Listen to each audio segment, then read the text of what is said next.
Alright, today we're going to learn how to build a protein. Now, proteins are very similar to our discussion, our previous discussion, because proteins are polymers. They are basically long chain molecules that have building blocks. So the first thing we have to start with is what are the monomers called, and what do these building blocks look like? Well, easy enough. Most of you have probably heard of amino acids, which is what you have here. An amino acid is the building block for a monomer. So the first thing we have to do here is let's just give this, let's make sure we understand. Okay, so an amino acid, oops, that doesn't look good. Let me erase that real quick, and let me change this so that we got a nice fine ink here for a second. Where is it? Here we go. I'm gonna go with the blue color, and let me change this so that's very fine. So an amino acid, okay, as you can see here, these are the building blocks to build a protein. So the first thing I need is I need the monomers. And the word mono, of course, means one. So I need one of these amino acids, and then I take another one and I keep adding them together, and eventually I will end up with a protein. So first thing we need to discuss is how to build these monomers, the amino acids. So the first thing you need to do is you have to understand that we start with something that all organic molecules begin with, which is a central carbon. The central carbon, it will have different parts attached to it. The first part it's going to have to it, it's always going to have a hydrogen attached to it on one side. And remember that carbon, of course, is what's unique about carbon is that it can form 4 covalent bonds, either in the form of single bonds, as we are doing today, or double bonds or triple bonds. On the other side that's attached to this central carbon is a carboxyl group, and it's not important that you know the name of this, but just understand this is not that complicated. It's basically a carbon with 2 double bonds attached to an oxygen, and then we have a hydroxyl group, which is a carbon attached to an oxygen and an oxygen attached to a hydrogen group. On the other side, we have an amino acid, an amino group. An amino group is a nitrogen with 2 hydrogen groups. So hence the name. This is why this building block of this monomer is called an amino acid.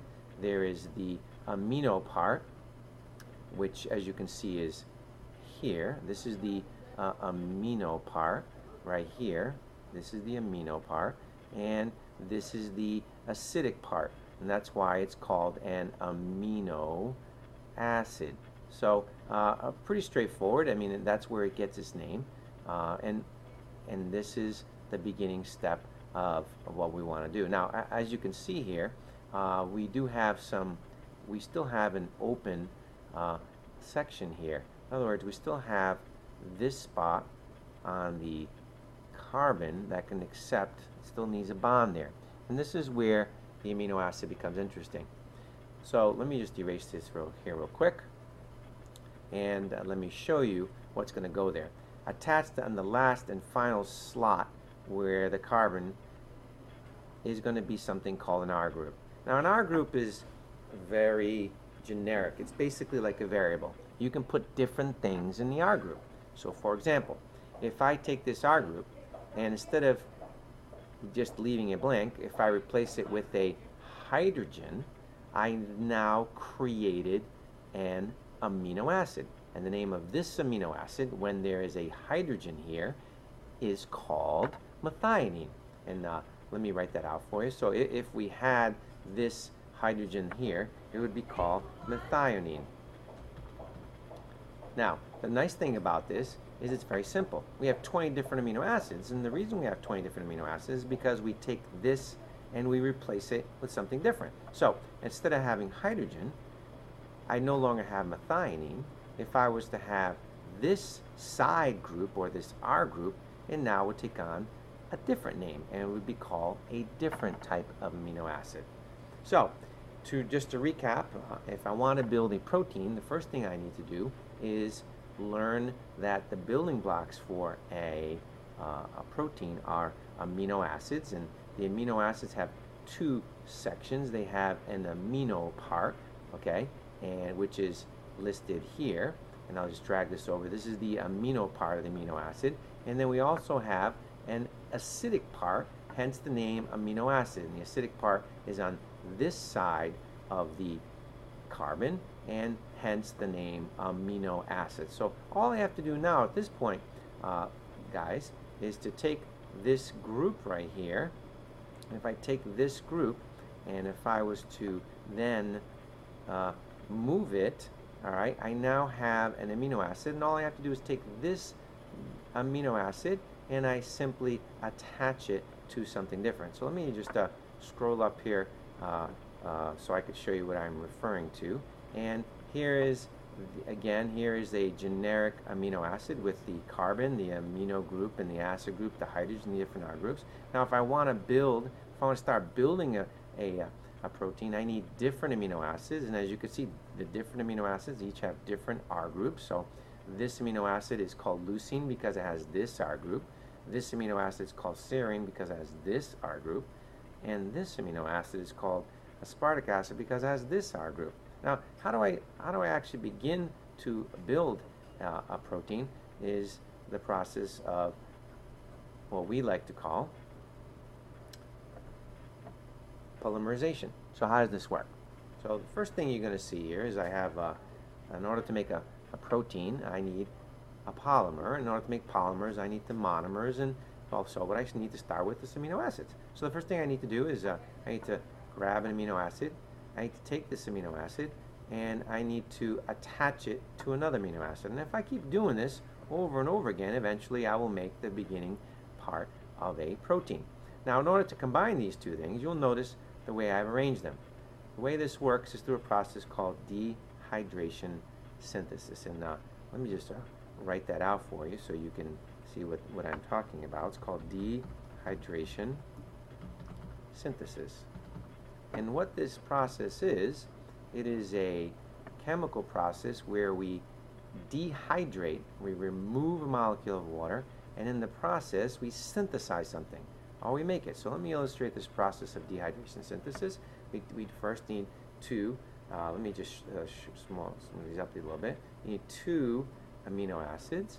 These two amino acids are then, there is a removal of water. And you may ask, well, where does this removal of water come from? The removal of water comes from here. Let me illustrate that. So we basically remove this water molecule here, and we replace it with a bond. And I'm just going to shrink this bond here a little bit so I can show it to you a little bit more clearly. We're going to take it, we're going to replace it with a chemical bond. Let me delete this real quick. Take it. Oops, that's not going to work. Let me see if I can get this to work a little bit.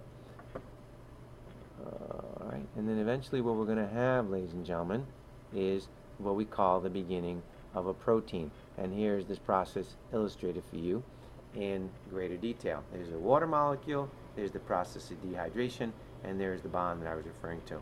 And this bond has a special name. It's called a peptide bond. But what you have here now is one monomer. We have one monomer. Oh, that didn't work out. Let me get rid of this again. Sorry. Yeah. We have one monomer here. We have a second monomer here.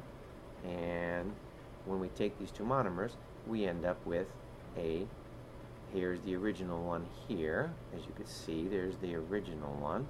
And here's the second one. So we basically now have a one-part molecule that it came from this one and this one. It's almost 1 plus 1 equal 2. Now this is not, I'll make sure we understand that, this is not a protein. This is just the beginning of a protein. So I want to make a protein, but what I would have to do is you would keep doing this process over and over again until eventually you would end up with something that looked like this. And proteins are basically a series of amino acids that are joined together in a long chain called a polymer. Now, as you can see, in our next discussion, we'll talk a little bit about protein shape. But proteins don't work as a single strand. This is called primary structure. But eventually they take on a fold, and they take on different shapes.